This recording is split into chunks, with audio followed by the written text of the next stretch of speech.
What are your thoughts on round 3 BBLs? I've done some round threes. Each BBL becomes a bit more difficult, a bit more challenging, and also the changes are going to be a bit more incremental. It's kind of like that rule of diminishing marginal returns. So you can get a fairly significant change with your round one, but for a lot of patients say that may not be enough because they either have more than 4 liters or they have too little fat.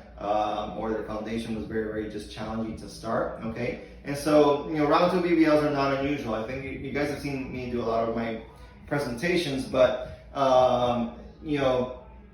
somewhere around 15, at least 15% of people that do a round 1 BBL then go on to do a round 2. And I'm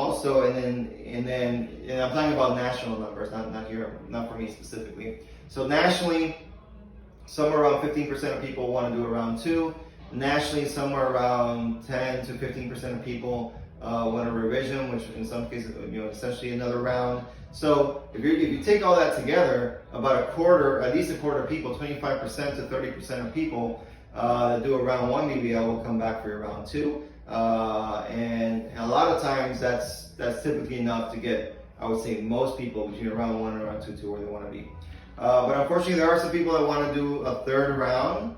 And I think that you just have to be very kind of open with the patient. You have to let them understand that it is increasingly more difficult. It is tougher to remove fat, every time you go back in because there is more scar tissue, there is more fibrosis in those areas. Okay, and therefore, because it's tougher, there's probably less fat. Whatever changes you're going to make are going to be more incremental type of changes as opposed to drastic changes.